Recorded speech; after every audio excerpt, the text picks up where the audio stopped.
หลายคนกับบ่เคยเห็นในพี่น้องได้งานดองหรือว่างานแต่งทางเขตชนบทนะพี่น้องเนาะคือทางในเมืองก็จะต่างนะพี่น้องเนาะการงานแต่งของเจ้าแล้วก็ทางชนบทหรือว่าทางเขตนอกก็จะต่างคือกันพี่น้องเนาะงานแต่งนะเดี๋ยวเราไปเบิ่งไปชมนำกันเด้อพี่น้องเด้องานแต่งในชนเผ่าเนาะพี่น้องเนาะชนเผ่าหรือว่าชนเผ่าตะเลียงนั่นเองพี่น้อง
เปิดภาพมาเด้อพี่น้องเด้อก็บอกกูก็อยู่บ้านเสียงหลวงเมืองตัดจึงแขวงเสกองน้ำพี่น้องเนาะพี่เปิดเปิดภาพมาก็เห็นหน้าเห็นตากันเนาะพี่น้องเนาะก่อนอื่นหมดกับทักทายสบายดีและสวัสดีเด้อพ่อแม่พี่น้องเนาะบ่ว่าสิอยู่ภายในหรือว่าต่างประเทศก็ยินดีต้อนรับเขาสู่ช่องเป่าโกชนบทสปป.ลาวพี่น้องเอ้ยเนาะมาพี่น้องเนาะมื้อนี้ได้มีโอกาสนำพี่น้องเนาะกะทางบ่โกเองก็สิพาพ่อแม่พี่น้องเพิ่นได้เบิ่งเนาะฮีตของประเพณีของบ้านเสียงหลวงหรือว่าชนเผ่าตะเลียงเนาะพี่น้องเนาะหลายคนก็บ่เคยเห็นในพี่น้องได้งานดองหรือว่างานแต่งทางเขตชนบทนำพี่น้องเนาะบางที FC เพิ่นก็บ่เคยเห็นเด้ก็คือทางในเมืองก็จะต่างนำพี่น้องเนาะการงานแต่งของเจ้าแล้วก็ทางชนบทหรือว่าทางเขตนอกก็จะต่างคือกันพี่น้องเนาะงานแต่งนำพี่น้องเนาะก็คือที่เห็นที่ผ่านมานำพี่น้องเนาะงานแต่งของบ่าวตูนหรือว่างานดองของบ่าวตูนนั่นพี่น้องเนาะก็มีฮีตของประเพณีก็หลายพี่น้องเนาะเบิ่งเขาจะแปลงฮีตเป็นของพี่น้องในมือหรือว่าในงานนั้นพี่น้องเนาะฮีตของประเพณีทางชนเผ่าตะเลียงเนาะทางมื้อนี้บ่โกสิภาคเสียงเอาเด้อพี่น้องเด้อเพราะว่ามันเป็นเขาเจ้าเปิดเพลงแน่พี่น้องเนาะเพราะมันมีลิขสิทธิ์แน่พี่น้องเนาะก็คือที่เห็นนั่นแหละพี่น้องอยู่เฮือนหรือว่าอยู่บ้านบ่ตูนก็มีลิขสิทธิ์หลายพี่น้องเลยเสียงเพลงคือที่ผ่านมาเนาะพี่น้องเนาะบ่าวโกก็เคยถ่ายงานแต่งหรือว่างานกินดองนั่นเนาะพี่น้องเนาะทางลาวเฮาทางลาวแล้วก็ทางชนเผ่า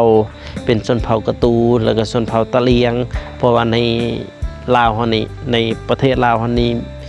มีทั้งหมดมีอยู่48ชนเผ่าตามที่บ่โกได้เห็นเขาเจ้าเอาได้48ชนเผ่าพี่น้องแต่ละชนเผ่าก็จะแตกต่างกันเนาะพี่น้องเนาะการดำรงชีวิตแล้วก็การนุ่งถือแล้วก็การ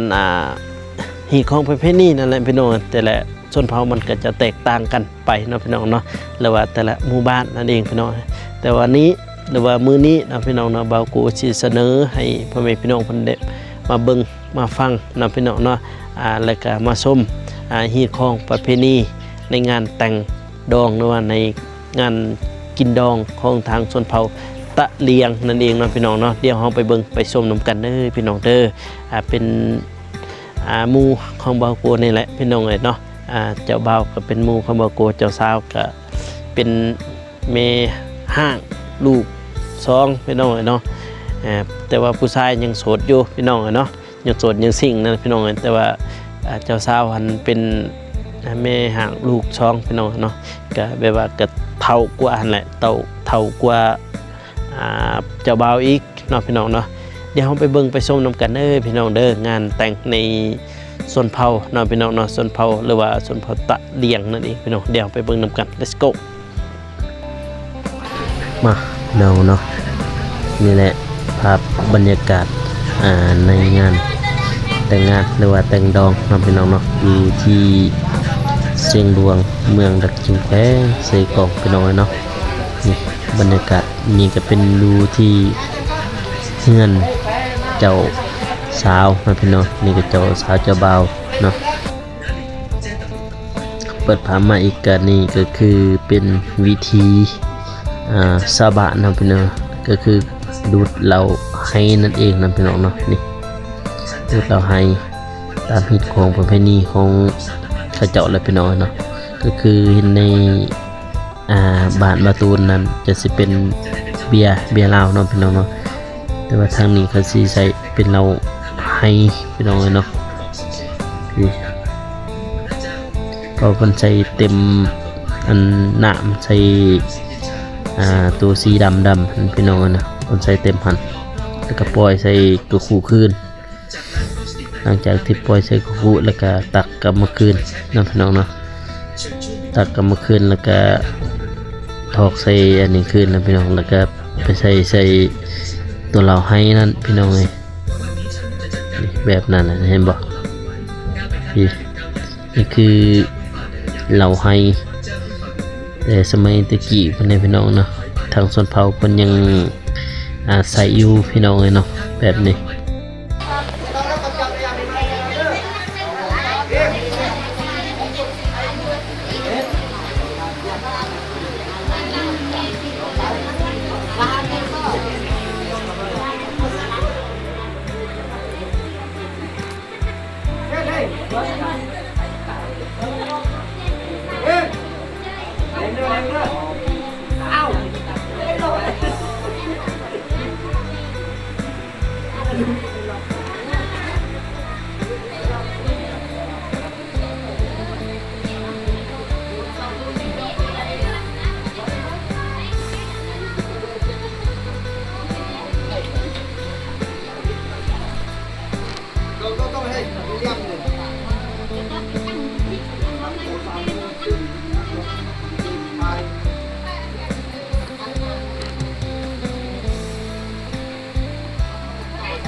เบิ่งบรรยากาศทางนอกพี่น้อย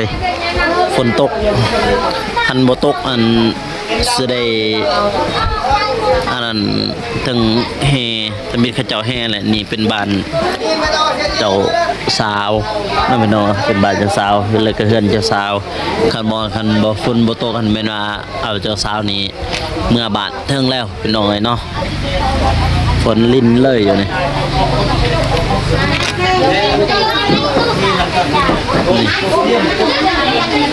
มาจากนี้นะพี่น้องเนาะก็มาเบิ่งทางเจ้าบ่าวสมัครสมาพ่อเฒ่าแม่เฒ่าเนาะพี่น้องเนาะนี่แหละก็มาแต่งหันหาเนาะพี่น้องเนาะสมัครสมาทางแม่เฒ่าแล้วก็พ่อเฒ่าเนาะพี่น้องเนาะเบื้องนั้นเบื้องเสื้อสีฟ้านะหรือว่าเสื้อสีน้ำเงินนะเสื้อสีฟ้านะพี่น้องทาง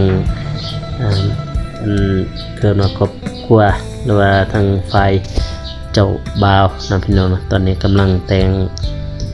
ขันห้าเพื่อสมัครสมาพ่อเฒ่าแม่เฒ่านั่นเองเนาะพี่น้องเนาะแต่ว่าเป็นงานแบบดั้งเดิมพี่น้องเลยเป็นแบบดั้งเดิมทางส้นเผานะพี่น้องเนาะส้นเผาตะเลียงพี่น้องเลยแต่ว่าตะ แต่ละชนเผ่าก็จะแตกต่างกันเด้อพี่น้องเด้องานดองนี่แตกต่างกันหลายเลยพี่น้องนะคือทุกคนเห็นที่ผ่านมาเนาะงานบาวตูนนั่นพี่น้องเนาะกับมีคือกันแบบนี้พี่น้องนะงานดองในชนบทก็จะแตกต่างกันหลายเลยพี่น้องทั้งในตัวเมืองหรือว่าในเขตนอกก็แตกต่างกันไปพี่น้องนะบางคนก็เคยเห็นบางคนก็บ่ท่านเคยเห็นนะพี่น้องเนาะฉะนั้นมาเบิ่งในคลิปเบาโกเลยนะพี่น้องนี่กูเสื้อหมวกนั่นนะเป็นพ่อของเจ้าสาวนะพี่น้องอัน FC เพิ่นถามว่าถามมาเป็นหยังคือเห็นเจ้าสาวใหญ่กว่าเพราะว่าเจ้าสาวนี่อายุหลายกว่าเจ้าบ่าวเนาะพี่น้องเนาะอายุเจ้าบ่าวประมาณ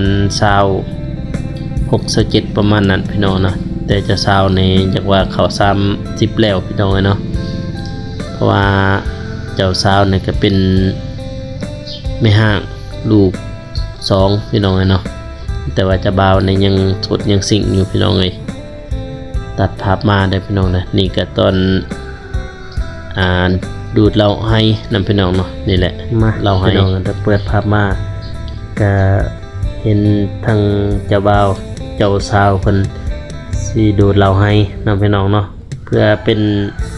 สิริมงคลหรือว่าเป็นหีดของประเพณีนำพี่น้องเนาะทางบ้านเสียงหลวงเมืองดักจึงแขวงเซกองพี่น้องเนาะทั้งเจ้าสาวเพิ่นแล้วก็เจ้าบ่าวแล้วก็ครอบครัวฝ่ายหญิงแล้วก็ฝ่ายชายนำพี่น้องเนาะก็คือทั้งแม่เจ้าสาวแล้วก็พ่อเจ้าสาวแล้วก็แล้วเกินว่าทั้งฝ่ายหญิงและฝ่ายชายนำพี่น้องเนาะดูดเราให้เพื่อเป็นสิริมงคลให้ทั้งแก่2ฝ่ายนำพี่น้องเนาะ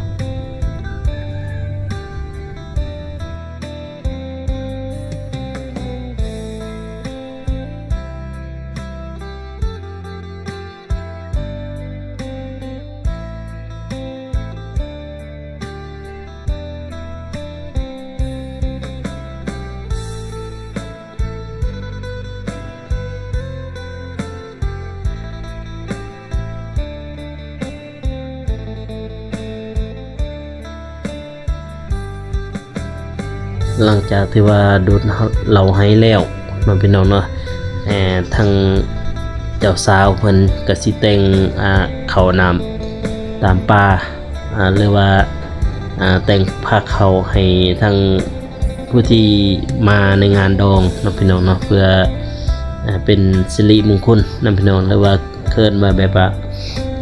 หลังจากดื่มเราดื่มเบียร์หรือว่าทำสันแล้วก็สิแต่งเขาหรือว่าผ้าขาวผ้าน้ำให้ทางผู้ที่มาในงานดองน้องพี่น้องหรือว่างานแต่งของเพิ่นเองน้องพี่น้องนั่นนี่เพิ่นตักแนวกินพี่น้องตักเขาแล้วตักแนวกินแต่ว่ากินนั่นนะก็กินเรียบร้อยพี่น้องนะนี่ก็เป็นพิธีซื่อๆให้เจ้าทินเจ้าทานเจ้าบ้านเจ้าเมืองน้องพี่น้องเนาะแปลว่าให้พี่เกิดให้เจ้าทินเจ้าทานนั่นนะพี่น้องให้พี่พระเกิดแต่ว่าทิมให้พี่ให้พระอันใดเห็นแบบนั้นคือกันพี่น้องเห็นบ่จับยุบทะเลเล็กทะเลน้อยพี่น้องเลยนะนี่ก็เป็นหีดข้องประเพณีเด้อพี่น้องเด้อทางบ้านเสียงดวงน้องพี่น้องเนาะทางหรือว่าทางส่วนเผ่าตะเลียงน้องพี่น้องเนาะเพิ่นก็สิเฮ็ดแบบนี้พี่น้องเนาะผู้ที่มาในงานดองของเพิ่นฮะก็สิมาหยิบเขาให้เจ้าตินจะทานเปิดภาพมาพี่น้องเนาะก็สิเป็นภาพมุมสูงเนาะพี่น้องเนาะตอนนี้กำลังเอาไผ่ไปทางบ้านเจ้าบ่าวเนาะพี่น้องเนาะหรือว่าทางเฮือนเจ้าบ่าวนั่นเองเนาะพี่น้องเนาะเพราะว่าเฮือนเจ้าบ่าวกับบ้านเจ้าบ่าวมันก็เฮือนเจ้าสาวกับบ้านเจ้าบ่าวมันก็ไกลพอสมควรเนาะพี่น้องประมาณ1 โลนี่พี่น้องเอ้ยเจ้าย่างเอาตอนเฮเจ้าบ่าวหรือว่าเฮเคยนั่นบ่าวก็บ่ได้ถ่ายให้พี่น้องเพิ่นได้เบิ่งถ่ายแต่ว่าตอนเอาไผ่มาแล้วพี่น้องเนาะเห็นบ่เขาเจ้าก็สิเฮไปจังซี่เลยพี่น้องเนาะเห็นบ่เจ้า บ่าวเจ้าสาวเพิ่นแล้วก็ผู้เฒ่าผู้แก่เพิ่นนำหน้านำพี่น้องเนาะแต่มิตรก็แห่เป็นจังซี่คือกันพี่น้องแต่ว่าบ่มีทั้งเจ้าสาวนำพี่น้องแล้วเอาเจ้าสาวแล้วก็แปลงฮิตของประเพณีเพิ่นทางบ้านเจ้าสาวเลยทางเฮือนเจ้าสาวเรียบร้อยก็สิกลับมาคืนแต่ว่ามีเจ้าสาวมานำเนาะพี่น้องเนาะบ่บินมุมสูงเพราะบางกี้ก็ฝนตกพี่น้องเนาะฝนตกเส้นทางนี้ก็เส้นทางเลขที่13นั่นแหละพี่น้องนะเลขที่13ไต่ย่างไปตอนเขาเจ้านำหน้ามานี่แม่นว่าไปเส้นทางนี้ก็เส้นทางดำแล้วก็ทางเฮาย่างมานี่ที่ทางเจ้าบ่าวเพิ่นย่างมาก็เป็นไปทางเมืองละจึงครับพี่น้องลงไปลุมแม่นก็ไปทางแขวงไสกองนะพี่น้องนี่ซื้อไปเลยนี่บ่กลัวสิเอี่ยวมาปินหน้ามาทางนี้แม่นขึ้นไปเมืองละจึงเด้อพี่น้องนะนี่พี่เห็นบ่ก็ไปเป็นจุ่มจังซี่แหละพี่น้องเนาะตอนแรกเข้ามานะก็บ่มีเจ้าสาวนะเพราะว่าเขาเจ้าเคยไปหับเจ้าสาวหรือว่าหับไผ่นั่นเลยพี่น้องให้เกินมาหับไผ่นี่บรรยากาศมุมสูงเพราะว่าเมื่อกี้ฝนตกแห้งพี่น้องหลังจากฝนตกเบาโกก็จึงหรือว่าเขาก็นั่นพี่น้องเนาะเจ้าสาวจะเบาเพิ่นแต่ว่าในมือเดียวมือนี่ที่ว่าเบาโกทายนั่นน่ะเป็นมี3งานเลยเด้พี่น้องเด้ในบ้านเพิ่นนะมี3งานแต่งนั่นน่ะ3งานเลยจัดบาทเดียวเลยพี่น้องเพราะว่าทางบ้านเขาสิเอาแบบนั้นเด้พี่น้องเด้ถ้าว่างานเดียวนี่แบบว่าบ่ฮู้เป็นหยังเขาจึงจัดแบบนั้นนะพี่น้องนะในถ้าว่าผู้ใดสิเอาเมียในบ้านนี้ก็แม่นมาเอาพร้อมกันพี่น้องเนาะ2งานหรือว่า3งานหรือว่า4งานก็แล้วไปเขาเนาะพี่น้องเนาะนี่ทั้งผักเบืองสีแดงหันเสือสีแดงมองก็จากรถเสือดำเขาติดนั่นนะก็มีงานหนึ่งพี่น้องเนาะเดี๋ยวก็สิถ่ายให้พ่อแม่พี่น้องเพิ่นได้เบิ่งนะพี่น้องเนาะเพราะว่ามันมี3งานพี่น้องเนาะแต่ว่าตัวงานที่ว่าเบากูถ่ายนี่เป็นงานที่ว่าใกล้เคียงกันนะพี่น้องเนาะเจ้าสาวกับเจ้าบ่าวอยู่ใกล้เคียงกันที่ว่าบ้านอื่นก็มีคือกันพี่น้องเขาเจ้ามาแต่งเขาเจ้าแห่ตอนนี้กำลังแห่แต่ว่าบิดโดนนี่ก็เสียงก็บ่มีดอกพี่น้องเนาะปิดเสียงแล้วก็เฮาสิเปิดเสียงก็สิถ่ายสดเลยก็มันแบบเขาเจ้าเปิดเพลงนั่นน่ะมันติดลิขสิทธิ์ย่านนี้พี่น้องแล้วก็เลยมาภาคเสียงจังสีเอาเนาะพี่น้องเนาะภาคเสียงเอาตอนนี้กำลังเข้าไปบ้านหรือว่าไปเฮือนเจ้าบ่าวเนาะพี่น้องเนาะดิเข้าไปเฮือนเจ้าบ่าวเห็นบ่พระบัตรสีฟ้าๆนั่นน่ะเมนรถนั่นแหละพี่น้องเนาะมองที่ว่าเขาเจ้าฟ้อนลำวงนั่นพี่น้องเนาะหรือว่าเฮือนเจ้าบ่าวนั่นนี่เพิ่งมองสีฟ้าๆนั่นนะเดี๋ยวสิถ่ายให้พ่อแม่พี่น้องเพิ่นได้เบิ่งดอกเนาะกำลังเฮเคยหรือว่าฮับไผ่ขึ้นบ้านพี่น้องนะแต่ว่าตอนนี้ก็มีคือกันพี่น้องนะแต่ว่าตอนนี้นี่แม่นว่าเอาไผ่มาบ้านแล้วพี่น้องหรือว่าเกียมขึ้นเฮือนนั่นเองพี่น้องนี่เว้าโกก็ถ่ายทุกสดทุกมุมเนาะพี่น้องเนาะจากบินโดนจากกล่องยูลุมเน่กล่องยูลุมก็มีคือกันพี่น้องเดี๋ยวให้เบิ่งเพราะว่าตอนนี้ก็บินเบิ่งมุมสูงก่อนพี่น้องนั่นนี่ตอนนี้ก็ทั้งเข้าเจ้าก็ตันคือกันเด้อพี่น้องเด้อตันประตูคือกันแต่ว่าบ่มีเสือกเนาะพี่น้องเนาะเขาเจ้าบ่ได้ใส่เสือกแบบตันแบบเย็นเราให้แล้วก็เบียร์ผู้ละป๋องเนาะพี่น้องเนาะนี่แหละฮิตของประเพณีของเขาเจ้าพี่น้องเขาจะเอาผ้าบัดอ้อมเป็นจังซี่พี่น้องเนาะอ้อมแล้วก็ให้เจ้าบ่าวเจ้าสาวเพิ่นมาแล้วก็เย็นแล้วก็อ้อม ฟอนออมมองที่ว่าเขาเฮ็ดเราให้นั่นพี่น้องนี่เจ้าบ่าวเจ้าสาวแต่ว่าเจ้าบ่าวนี่ก็อายุน้อยกว่าเจ้าสาวนะพี่น้องเนาะนี่ผู้เฒ่าผู้แก่เพิ่นมาก่อนก็กินก่อนนะพี่น้องเป็นเหล้าไห้เด้อพี่น้องเด้อเป็นแบบว่าเกินว่าเหล้าซาโทบ่ทางฝั่งไทยจักแม่นบ่แต่ว่าทางฝั่งไทยนี่บอกเลยว่าบ่มีแบบนี้เนาะพี่น้องเนาะเหล้าแบบนี้บ่มีเพราะว่าทางตัวเมืองหรือว่าแถวเขตในของประเทศลาวเฮานี่ก็บ่มีคือกันพี่น้องพุ่นทางเวียงจันทน์นี่ยังบ่มีคือกันเหล้าแบบนี้พี่น้องนอกจากเขตชนบทสิมีนำพี่น้องเนาะเป็นเหล้าให้เหล้ากระเนียนแบบยีดของประเพณีนำพี่น้องเนาะนี่เบิ่งทางในพี่น้องเห็นบ่เพิ่นก็ตันคือกันนะพี่น้องเนาะทั้งกระเจ้ามาแต่ฮับไห้ก็สิได้กินพละจอก2จอกเนาะพี่น้องเนาะแล้วก็สิถืออันเบียร์ผู้ละปองพี่น้องเนาะผู้ใดมาเนี่ยเคยแล้วมาแต่ฮับไห้นะพี่น้องนะเพิ่นก็ประดับประดาอย่างดีเลยเด้พี่น้องเด้ฮับประดาอย่างดีเลยอันนั้นมองที่ว่าเขาแต่งงานนั่นน่ะ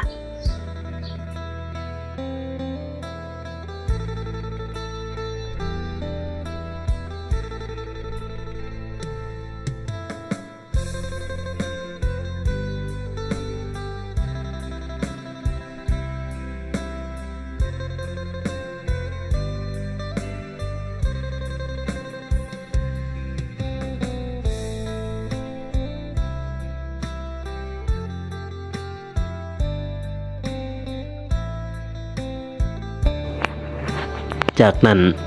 ทั้งเจ้าบ่าวเจ้าสาวเพิ่นก็กินน้ำหวานแน่พี่น้องเนาะแล้วก็เราให้แน่แล้วก็เบียร์ผู้ละป๋องแน่เนาะพี่น้องเนาะบางทีเพิ่นก็ถือบางทีก็บ่ได้ถือเนาะพี่น้องเนาะแต่หลักๆแน่แม่นว่าสิได้ถือผู้ละป๋องเนาะพี่น้องเนาะแบบสบายเลยพี่น้องเนาะเข้ามาในก็ทั้งโฆษกเพิ่นก็สิเปิดเพลงให้ลูกเคยนั่นนะลูกเคยใหม่มาแล้วนั่นพี่น้องเพิ่นก็สิเปิดเพลงให้ทั้งเจ้าบ่าวเจ้าสาวเพิ่นเกี่ยมฟ้อนลำวงนํพี่น้องนั่นนี่แหละให้เจ้าบ่าวเพิ่นเจ้าสาวเพิ่นฟ้อนลำวงพี่น้องเนาะแล้วก็ผู้ที่มานำเจ้าบ่าวเจ้าสาวนั่นก็ฟ้อนอ้อมคือกันพี่น้องเนาะนี่แหละฮีตของประเพณีเนาะพี่น้องเนาะทางชนเผ่าตะเลียงเด้อพี่น้องเด้อผู้ใดนี่เคยเห็นก็คอมเมนต์มาได้เนาะพี่น้องเนาะผู้ใดนี่ที่ยังบ่ทันเคยเห็นก็คอมเมนต์มาได้คือกันพี่น้องเนาะนี่เจ้าบ่าวเจ้าสาวเพิ่นฟ้อนลำวงพี่น้องเนาะแล้วแต่ทางโฆษกเพิ่นสิมอบเสียงเพลงจักสอน2สอนบ่หรือว่าสอน1แล้วแต่เพิ่นเนาะพี่น้องเนาะเบาโกก็สิทายเป็นสดเป็นตอนให้พ่อแม่พี่น้องเพิ่นได้เบิ่งเนาะ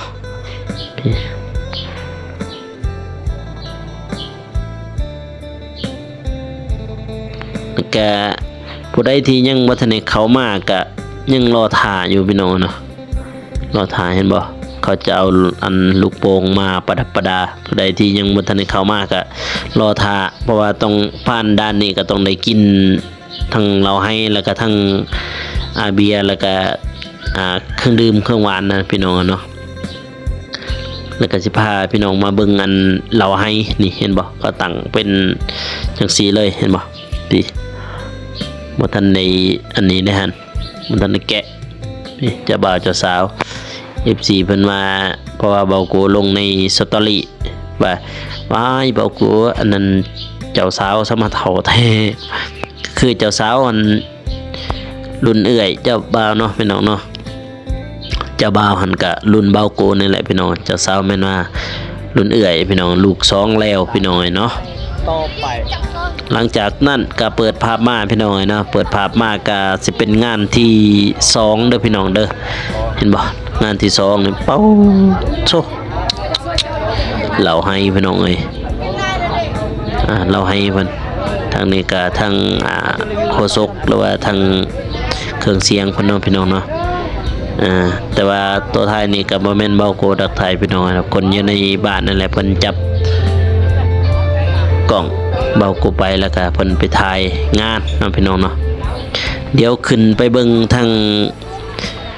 เจ้าบ่าวเจ้าสาวพี่น้องนั้นในงานนี้เพราะว่าในบ้านนี่มี3งานเลยพี่น้องเนาะงานแต่งนะมี3งานเลยนี่ทางนี้ก็สิมีพาขวัญเด้อพี่น้องเด้อทางบ้านชนเผ่านี่หรือว่าทางชนเผ่าตะเลียงนี่หรือว่าบ้านเชิงลวงนี่มีแบบว่าพาขวัญมีผู้คอต่อแขนนำพี่น้องเนาะหลังจากที่พิธีสำเร็จทางเจ้าบ่าวเพิ่นเจ้าสาวเพิ่นสิขึ้นมาให้หมู่ครูหรือว่าญาติพี่น้องเพิ่นผูกคอต่อแขนเนาะพี่น้องเนาะหลังจากนั้นก็จึงไปฟ้อนระบงอีกครั้งหนึงพี่น้องเนาะครับมาพี่น้องเนาะนี่ก็เป็นเหตุของประเพณีทางฝ่ายเจ้าบ่าวนั่นพี่น้องเนาะฝ่ายเจ้าบ่าวเพิ่นก็จัดพิธีคือกันเด้ครับลูกไผ่ขึ้นเฮือนนั่นพี่น้องเนาะเหตุของประเพณีเพิ่นได้ก็สิดูดเราให้คือเก่าคือเดิมนั่นแหละพี่น้องไปทางบ้านเจ้าบ่าวก็สิกินเราให้แล้วก็ไปทางบ้านเจ้าสาวก็สิกินเราให้พี่น้องเนาะนี่เห็นบ่นี่แหละเหตุของประเพณีของเพิ่นพี่น้องเนาะทางชนเผ่ากะตูเพิ่นก็จะแตกต่างกันหลายพี่น้องทางชนเผ่ากะตูแล้วก็ชนเผ่าตะเลียงแล้วก็เหตุของประเพณีของบ้านเพิ่นนะพี่น้องเนาะทางฝ่ายเจ้าบ่าวเพิ่นก็สิต้อนรับเจ้าสาวหรือว่าลูกไผ่ขึ้นเฮือนนั่นพี่น้องเนาะเพิ่นก็สิเฮ็ดแบบนี้แล้วก็สิกินข้าวกินน้ำแต่ว่ากินข้าวกินน้ำนี่แม่นว่าทางฝ่ายเจ้าบ่าวเพิ่นเนาะสิแต่งนั่นพี่น้องเนาะหลังจากนั้นก็สิเข้าพาขวัญหรือว่ามงผูกแขนนั่นเองพี่น้องแล้วนั่นก็จึงไปเต้นลำวงนั่นพี่น้องเนาะเอาท้ายนี้ก็เบาโกก็สิได้จบคลิปเด้อพ่อแม่พี่น้องเนาะผู้ใดเคยเห็นก็คอมเมนต์ผู้ใดบ่เคยเห็นก็คอมเมนต์มาได้เนาะพี่น้องเนาะงานแต่งในชนเผ่าตะเลียงเด้อพี่น้องเด้อ